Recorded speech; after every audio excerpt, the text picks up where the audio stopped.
ये जो G2 लोग हैं ना, प्रधानमंत्री और गृह मंत्री, बार बार बच्चों वाली बातें करते हैं। इसके बारे में क्यों कहूं? मैं इनको गंभीरता से नहीं लेता हूं। करके दिखाएं।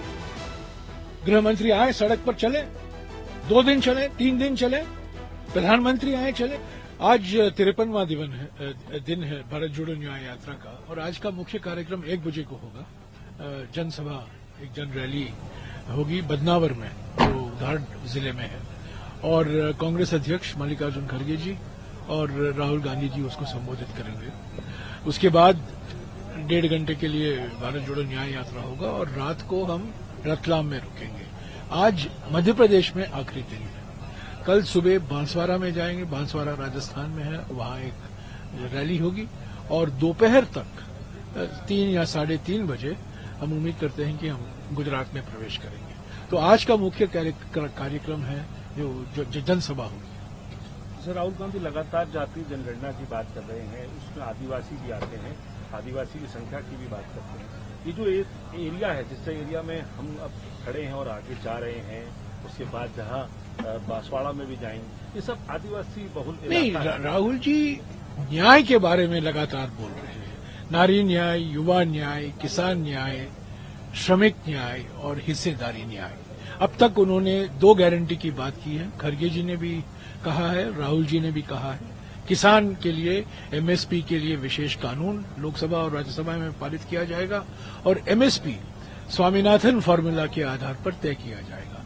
इसके अलावा ये भी कहा गया है कि सामाजिक आर्थिक जाति जनगणना हम कराएंगे, क्योंकि सामाजिक न्याय के लिए और सामाजिक सशक्तिकरण के लिए ये पहला महत्वपूर्ण कदम होगा। तो आदिवासी इलाकों में आदिवासी समुदाय को लेकर जो मुद्दे राहुल जी ने उठाया है, जल जंगल जमीन, जो वन संरक्षण कानून कमजोर किए गए हैं, वन अधिकार अधिनियम 2006 कमजोर किया गया है, भूमि अधिग्रहण कानून 2013 कमजोर किया गया है, ग्राम सभाओं का नजरअंदाज किया जा रहा है, एक संवैधानिक संस्था जो राष्ट्रीय आयोग है अनुसूचित जनजातियों के लिए, उससे खिलवाड़ हो रहा है, उसका भी पूरा नजरअंदाज किया जा रहा है। तो आदिवासी इलाके में जो कानून बनाए गए थे यूपीए के सरकार में, और पहले भी 1980 और 1990 के दशक में, तो जल जंगल जमीन को लेकर जो मुद्दे हैं, आज आदिवासी समुदाय बहुत नाराज है, बहुत परेशानी में है। आज सुबह कुछ लोग आ रहे हैं राहुल जी से मिलने।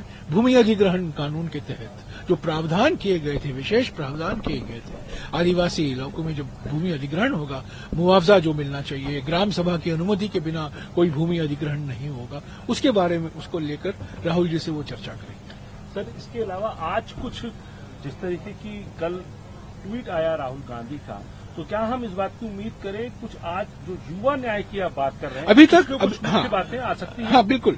अभी तक जैसा कि मैंने कहा 5 न्याय हैं, नारी न्याय, युवा न्याय, श्रमिक न्याय, किसान न्याय और हिस्सेदारी न्याय।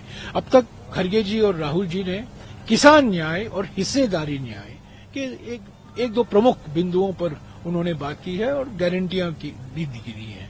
आज बदनावर में सारा ध्यान युवा न्याय पर ही होगा। आज युवा न्याय, उसके बाद श्रमिक न्याय और उसके बाद नारी न्याय। युवा न्याय में हम कुछ माने कि कुछ ऐसी बातें जो कि इससे लीगल गारंटी की बात कही, एमएसपी पे या जाति जनगणना की बात कही, आज युवाओं के लिए कुछ ऐलान सबसे बड़ी नहीं, आज सबसे बड़ी समस्या युवाओं के लिए यही है ना, शिक्षा और रोजगार। यही तो 2 बड़े मुद्दे हैं, पढ़ाई और कमाई। तो पढ़ाई के लिए और कमाई के लिए रैली में कुछ राहुल जी और खड़गे जी उस पर विस्तार से बोलेंगे, पढ़ाई और कमाई। सर, एक प्रधानमंत्री ने एक बात ये कही कि कांग्रेस और उनके सहयोगी दल बार बार मुझ पर अटैक करते हैं, वो अपना कॉफर्स जो है वो फिल कर रहे हैं, और उनकी आदत थी काम को लटकाना। पहले इतने उड़ीसा में उन्होंने ये बात कही कि काम को लटका कर रखते थे, और इस 10 सालों में हमने उस सारे काम को पेंडिंग नहीं लटका कर नहीं रखे थे हम लोग। कई समस्याएं हैं, भूमि अधिग्रहण की समस्या है, कभी पर्यावरण की क्लियरेंस की समस्या आती है, जो कानून के प्रकार ही चलना चाहते हैं ना। प्रधानमंत्री ने क्या किया? प्रधानमंत्री तेलंगाना में गए, किस प्रोजेक्ट का उद्घाटन किया? जो 2014 के आंध्र प्रदेश रीऑर्गेनाइजेशन कानून में वादा किया गया था, उसको उसका श्रेय लेते हैं। उड़ीसा में जाते हैं, ये बिजली के घर पिछले 30-40 साल से रहे हैं, उसका एक्सपेंशन किया है। वो सिंदरी में गए, फर्टिलाइजर फैक्ट्री, बड़े धूमधाम तरीके से कहा मैं यहां आया हूं यूरिया का मसीहा। 1952 में पंडित नेहरू ने उस प्रोजेक्ट का इस्तेमाल किया था, इनॉग्रेट किया था फर्टिलाइजर फैक्ट्री। तो ये चेन्नई में जाते हैं, परमाणु ऊर्जा के प्लांट में जाते हैं और कहते हैं मैंने ये किया है। ये प्रोजेक्ट पिछले 22 सालों से चला आ रहा है। तो ये देखिए, ये बात सही है कि कई प्रोजेक्ट जो यूपीए के समय में शुरुआत हुई थी, वो चल रहा था, वो खत्म हुए हैं 2014 के बाद। उसका श्रेय प्रधानमंत्री लेते हैं।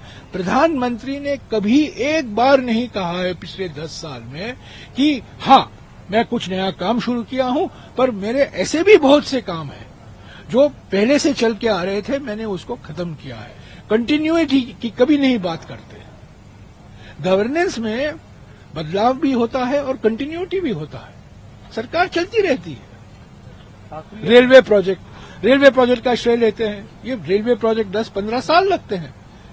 किसी के हाथ में जादू की छड़ी नहीं है। और ब्रिज बनाया जाता है, उसमें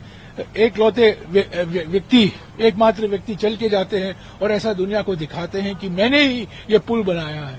ये पुल तो मनमोहन सिंह जी के समय में बनाया गया था। सर, गृहमंत्री ने बात कही कि प्रधानमंत्री चंद्रयान लॉन्च कर रहे हैं और सोनिया गांधी राहुल यान लॉन्च कर रही है। नहीं, राहुल यान बिल्कुल बेमतलब फजूल की बातें हैं। ये भारत जोड़ो न्याय यात्रा करके दिखाएं। गृहमंत्री आए, सड़क पर चले, 2 दिन चले, 3 दिन चले, प्रधानमंत्री आए चले। भारत जोड़ो न्याय यात्रा राहुल जी ने किया है।